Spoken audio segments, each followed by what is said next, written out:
First ഗ്രേഡിലെ EVS text ബുക്കിൽ പറയുന്നുണ്ട് 8 to 10 glasses of water daily കുടിക്കണം. നമ്മളുടെ ഹെൽത്ത് വൈസ് ഓക്കെ ആണെങ്കിൽ, മറ്റ് ഇഷ്യൂസ് ഒന്നും ഇല്ല എങ്കിൽ അത്രയും തന്നെ കുടിച്ചാൽ മതി. പക്ഷേ ഇപ്പോൾ കൂടുതൽ വേർക്കുന്നവരാണെങ്കിൽ, അല്ലെങ്കിൽ ഹോട്ട് ടെമ്പറേച്ചറിൽ ജോലി ചെയ്യുന്നവരാണെങ്കിൽ കുറച്ചുകൂടെ വെള്ളം കൺസ്യൂം ചെയ്യണം. നമ്മുടെ ബോഡിയിൽ വരുന്ന ന്യൂട്രിയൻസും ഓക്സിജനും എല്ലാ ബോഡി പാർട്സിലേക്കും സ്മൂത്തായിട്ട് പോകണമെങ്കിൽ വെള്ളം വേണം. നമ്മുടെ ബ്ലഡ് പ്രഷർ ലെവല് സ്റ്റേബിളായിട്ടിരിക്കാൻ വെള്ളം വേണം.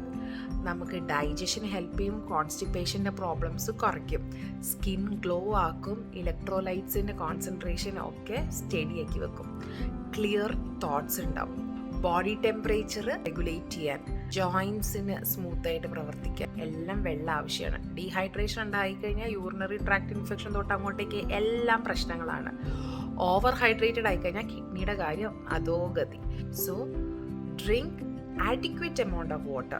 ഈ സ്ക്രോളിങ്ങിൻ്റെ ഇടയിൽ വെള്ളം കുടിക്കാൻ മറക്കുന്നവരാണെങ്കിൽ just take a pause, drink your water. വെള്ളം കുടിക്കാൻ മടിയുള്ളവർക്ക് ഈ വീഡിയോ അയച്ചു കൊടുക്കുകയാവാം. നമുക്ക് നെക്സ്റ്റ് വീഡിയോയിൽ കാണാം. അപ്പം ശരി, ബൈ.